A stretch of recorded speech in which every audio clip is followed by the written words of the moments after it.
Newton and 7 Newton act on a particle with an angle of 60 degree between them. Find the resultant force. अरे भैया force का unit Newton होता है, पता है नहीं पता? पता है। अगर वो भी सीखना है तो वो भी सिखा देते हैं, चिंता मत कीजिए।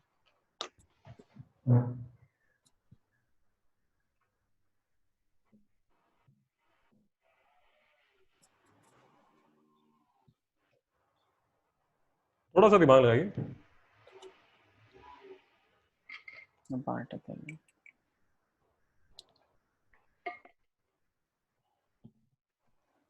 डायग्राम बना लीजिए पहले फटाफट। डायरेक्शन सेम होगा। आप देखिए ना लिखा क्या है। अच्छा हाँ, विद एन एंगल ऑफ 60। पहले डायग्राम बनाइए।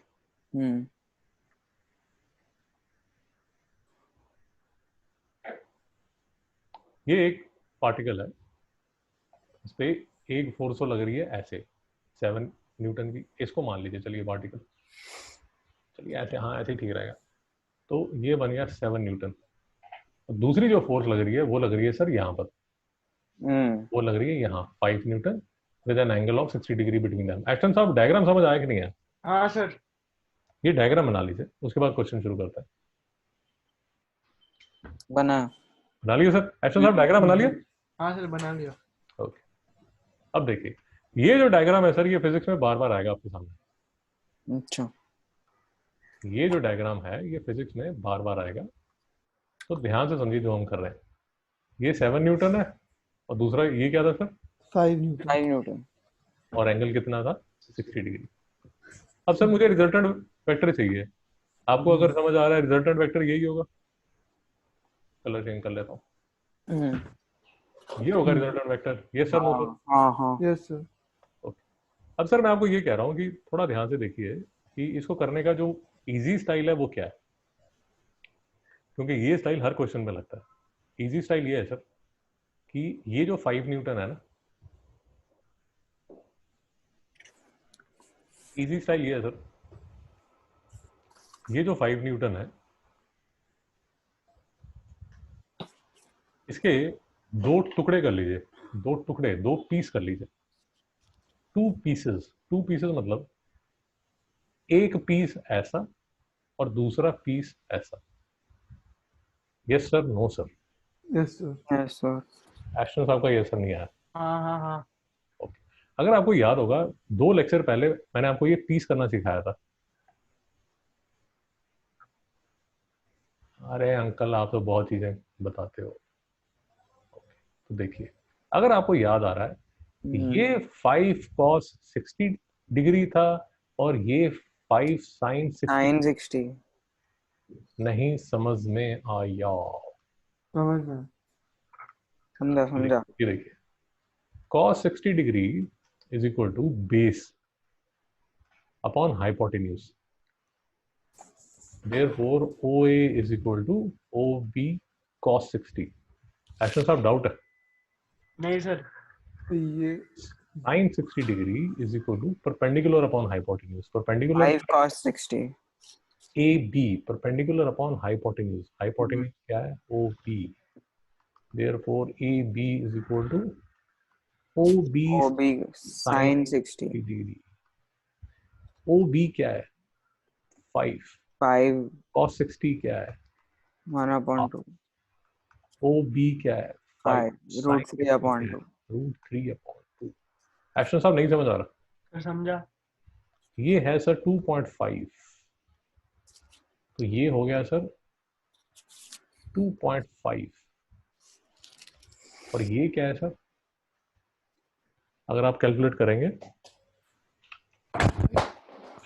तो ये आएगा 5 इंटू √3 डिवाइड 1.73 into 2.5। 4.33। सुधीर साहब एक बार कैलकुलेट करके कंफर्म कीजिए। 4.33 आ रहा है ना? हाँ सर। एक्शन साहब यहाँ तक कोई डाउट है? नहीं सर। इसका फायदा क्या हुआ?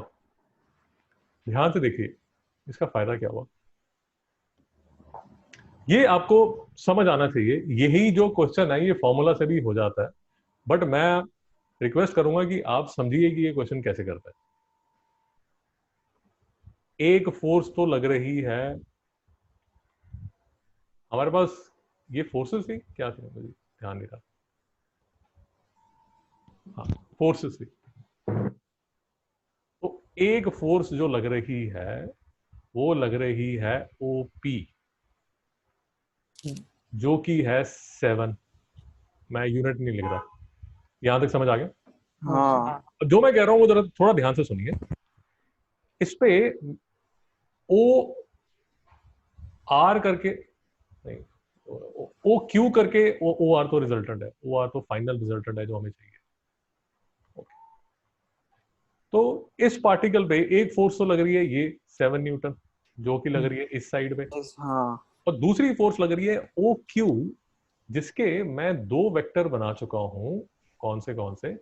एक वेक्टर तो ये है 4.33 न्यूटन, जो कि लग रहा है यहां पर,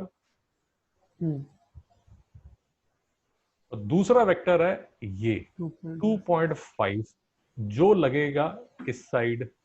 yes sir, no sir? Yes yes sir. Action साहब। हाँ हाँ अब ये वाला वेक्टर और ये वाला वेक्टर क्योंकि सेम डायरेक्शन में है, इसलिए इसको और इसको तो मैं स्केलर एडिशन करके 9.5 बना सकता हूँ। हाँ yes sir. Sir. Yes sir. और एक वेक्टर मेरा 4.33 यहां पर ऐसा ही खड़ा हुआ है। Yes sir, no sir? Yes sir. हाँ सर वो 5 न्यूटन वाला वेक्टर वो 7 के बीच अंदर नहीं रहेगा? सर आप ठीक कह रहे हैं। ये जो 5 न्यूटन का वेक्टर है, इसके मैंने दो हिस्से कर दिए। एक हिस्सा मतलब इस इस वेक्टर का एक रिजल्ट तो यहां लगेगा और एक रिजल्ट यहां लगेगा। Yes sir, no sir? Yes हाँ सर। ये वाला जो रिजल्ट है वो इसके साथ स्केलर एडिशन करके ये बनाएगा। हाँ ठीक है। और ये वाला जो हिस्सा है, ये वाला जो पार्ट है, ये वाला पार्ट मुझे इसके अंदर वेक्टोरियली ऐड करना पड़ेगा। क्या मतलब? ऐसे। Yes sir, no sir? Yes sir. Okay. तो मतलब रिजल्टेंट वेक्टर में और 2.5 ऐड करना है क्या? सर देखिए, फिर से देखिए जरा, फिर से देखिए। मैं इसको आपको कंप्लीट करता हूँ, बट क्योंकि ये ना हमारी पूरी फिजिक्स में काफी जब भी आप मैकेनिक्स करेंगे बड़ा क्रिटिकल होगा, तो आराम से समझिए। ये एक वेक्टर है यार, दूसरा वेक्टर ये है। हम्म एक वेक्टर ये है और दूसरा वेक्टर ये है। ध्यान से समझिए, जितने डाउट है डिटेल में पूछिए। यहां पर दो फोर्सेस लग रही हैं और यहां पर दो फोर्सेस लग रही हैं। अब देखिए मेरी बात समझिए, इसको और इसको अगर मुझे ऐड करना है विक्टोरियली, मतलब दोनों वेक्टर्स हैं, both of these are vectors, I have to add this. तो मैं क्या करूंगा यार, हमेशा मैं ऐसा किया करूंगा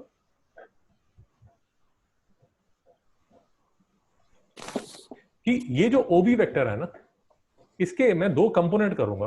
कौन से? एक तो हॉरिजॉन्टल कंपोनेंट और एक वर्टिकल कंपोनेंट। उसी तरह ये वाला जो वेक्टर है, इसके भी मैं हमेशा दो कंपोनेंट करूंगा। एक तो हॉरिजॉन्टल कंपोनेंट और दूसरा इसका वर्टिकल कंपोनेंट। एक्शन साहब यहां तक समझ आया? हाँ। फिर मैं नेट इफेक्ट देखूंगा इसका और इसका किस डायरेक्शन में, हॉरिजॉन्टल डायरेक्शन में, और मैं नेट इफेक्ट देखूंगा इसका और इसका in vertical direction. Yes sir, no sir? Yes sir.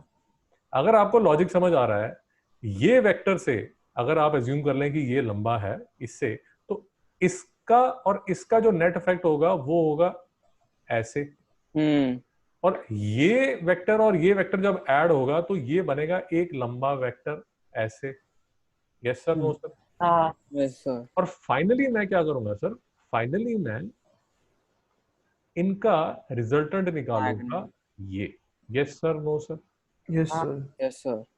तो मेरी बात समझिए, वेक्टर एडिशन का जो सबसे इजी मेथड है, जो सबसे ज्यादा चलता है, आप फॉर्मूला लगा के वो तामझाम करके करते रहिए, बट इसकी आदत डाल लीजिए कि जब भी ऐसे वेक्टर आए तो उसके दो कंपोनेंट कर लीजिए, एक हॉरिजॉन्टल कंपोनेंट कर लीजिए, एक वेक्टर कंपोनेंट कर लीजिए। बेसिकली आपने ऐसे मान लीजिए कि आपके पास मुझे अब कोई अच्छा वो नहीं समझ आ रहा, कोई अच्छा एग्जाम्पल नहीं समझ आ रहा। चलिए अब एग्जाम्पल नहीं है तो ऐसे मान लीजिए, सपोज इस आदमी के साथ आपने लड़ना है, ठीक है? तो ऐसे मान लीजिए, चलिए अब मानने के लिए अब यार थोड़ा सा ऐसे मान लीजिए कि ये इस आदमी का मेंटल पार्ट है और ये इस आदमी का फिजिकल पार्ट है। तो इस आदमी से लड़ने के लिए आप इसके दो टुकड़े कर देते हैं। दो टुकड़े मतलब एक जो फाइट है वो तो करते हो मेंटल, और दूसरी जो फाइट है वो करते हो आप फिजिकल। आपको नहीं समझ आ रहा? हाँ, समझा। और यार अभी चाइना है, चाइना क्या कर रहा है, एक तो आपके साथ लड़ाई कर सकता है, वॉर कर सकता है जो कि फिजिकल होगी, हम्म। बट दूसरा आपको मेंटली हरास कर सकता है ना। हाँ, अब जैसे वो लद्दाख में आ गया, सिक्किम में आ गया, तो आपको क्या कर रहा है, मेंटली हरास कर रहा है। नहीं समझ आ रहा? समझा। तो उसी तरह आपने क्या किया, आपने क्या किया, जो भी वेक्टर है उसकी इजी एडिशन के लिए उसके आप दो टुकड़े कर देते हो, दो दो पीस कर देते हो। एक जो पीस होता है वो हॉरिजॉन्टल होता है और दूसरा जो पीस होता है वो वर्टिकल होता है। फिर हॉरिजॉन्टल हॉरिजॉन्टल को अलग लेते हो और वर्टिकल वर्टिकल को अलग लेते हो। ये तो थोड़ा कॉम्प्लिकेटेड है, बट इसका जो इजी पार्ट है वो ये है। इजी पार्ट कैसे है कि ये तो हॉरिजॉन्टल ऑलरेडी है, इसको मुझे हाथ लगाने की जरूरत नहीं है। मैं क्या करूंगा, ये वाला जो वेक्टर है ना, इसके दो पार्ट करूंगा। कौन से? एक तो वर्टिकल और दूसरा हॉरिजॉन्टल। यहां तक समझ आया? हाँ, इसको मान लीजिए, मैं लिखने के लिए लिख देता हूं कि ओ क्यू के दो पार्ट हो गए, एक ओ क्यू डैश है, एक ओ क्यू डबल डैश है। इसका फायदा क्या हुआ, अब मेरे पास हॉरिजॉन्टल डायरेक्शन में दो वेक्टर्स हैं, O Q dash plus O P. इसका जो रिजल्टेंट होगा वो एक ऐसा बड़ा वेक्टर होगा। और इस वेक्टर में मैं ये वाला जो वेक्टर है O Q double dash, O Q double dash, ये ये ये दोनों को ऐड करके जो वेक्टर बना है उसको मैं बोल देता हूँ, let us assume O O P Q R O S बोल देता हूँ, ओ एस। अब फायदा क्या हुआ, अगर आप ध्यान से देख रहे हैं, अब मेरे पास फाइनली सिर्फ दो वेक्टर रह गए, ये वाला वेक्टर और ये वाला vector. They are at 90 degree with each other. और इसका रिजल्टेंट अगर मैंने निकालना हो तो सिंपल पाइथागोरस से मैं इसका मैग्नीट्यूड निकाल सकता हूँ, और बेसिक टैन थीटा से मैं ये एंगल भी निकाल सकता हूँ। Yes sir, no sir? हाँ, यस सर। हम्म। नहीं समझ में आया? फिर समझा। समझा समझा। तो यहाँ पर मैं यही कर रहा हूँ। यहाँ मैं क्या कर रहा हूँ, फिर से देखिए, ये 7 न्यूटन की फोर्स थी, ये 5 न्यूटन की फोर्स थी। 5 न्यूटन की फोर्स के मैंने दो पार्ट्स कर लिए। एक पार्ट तो ये किया मैंने 4.33 न्यूटन का, और दूसरा पार्ट मैंने ये किया 2.5 मतलब न्यूटन का। अपने साइन और कॉस लिया। ये सर साइन और कॉस लिया, दो पार्ट कर दिए मैंने इसके। हम्म। हॉरिजॉन्टल अलग कर दिया, वर्टिकल अलग कर दिया। हम्म। तो 2.5 अलग कर दिया, 4.33 अलग कर दिया। अब ये जो हॉरिजॉन्टल पार्ट है 2.5, वो तो इस 7 के साथ ऐड करके 2.5 जो है, मैं ऐसे दिखा देता हूँ आपको, 2.5 जो है वो तो इस 7 के साथ ऐड होगा और 9.5 बन जाएगा। देखा आपको?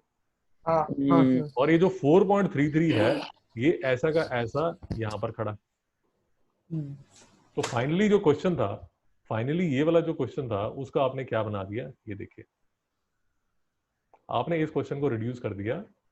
There is a vector which is 9.5 Newton in the horizontal direction and 4.33 Newton in the vertical direction। इसका रिजल्टेंट निकालना है आपने, और कैलकुलेटर की मदद से आप इसका मैग्नीट्यूड निकाल सकते हैं। Yes sir, no sir? अरे हाँ या ना? हाँ। हाँ, तो इसका नाम मैं ओ एस टी रख देता हूँ, या इससे अच्छा ये रख देता हूँ तो आपको और अच्छा लगेगा। इसका नाम मैं ओ एच वी रख देता हूँ। एच हॉरिजॉन्टल वी वर्टिकल, तो ये ओ एच वी बन गया। अब कैल्सी अगर आप यूज करेंगे तो 9.5, तो ये मेरा रिजल्टेंट वेक्टर है ओ आर। तो O R is equal to O H square plus O V square is equal to, करिए सर और मुझे बताइए जरा आंसर। 9.5 का 9.5 स्क्वायर प्लस So 10.44 133 का square is equal to, sir इसका जो रूट आता है वो आता है 108.99। Yes sir. So और इसका जो आंसर आता है वो क्या आता है? 109 10.44। हाँ हुसैन साहब समझ आ रहा नहीं आ रहा? हाँ सर 10.44 है। हुसैन साहब समझ आ रहा नहीं आ रहा? समझा समझा। खाली ऐसा ये कैलकुलेशन का पार्ट थोड़ा टफ है। कौन सा वाला? नहीं मतलब ये कैल्सी पे करना पड़ेगा ना। ज्यादा कैल्सी में करिए, हाँ हाँ ठीक क्योंकि मैं आप फिर से समझिए, अगर आप का प्लान ये है कि नहीं सर मैं तो अच्छा बच्चा हूँ, मैं इसका स्क्वायर निकालूंगा, इसका स्क्वायर निकालूंगा, फिर ये रूट जो है इसको मैं लॉन्ग डिवीजन से करूंगा, तो सर दिमाग खराब हो जाएगा, प्रैक्टिस नहीं कर पाओगे। ओके। 10.43 का राउंड ऑफ लिया ना आपने?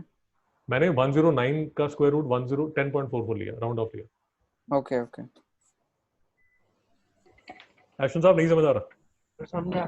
इसीलिए पहले एक दो लेक्चर में मैंने आपको बता दिया था कि कैलकुलेटर का यूजेज आपको चाहिए, और जितनी जल्दी हो सके खरीद लीजिए, यूजेज उसका समझ लीजिए। तो अगर आपको प्रैक्टिस करनी है बहुत जरूरत पड़ेगी इसकी, या तो 1 मिनट मैं देख रहा हूँ सर।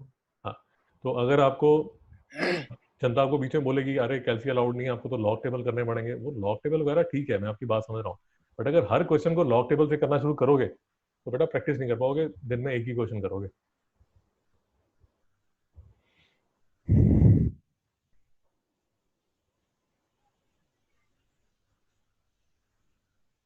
हुसैन साहब डाउट है? नहीं सर।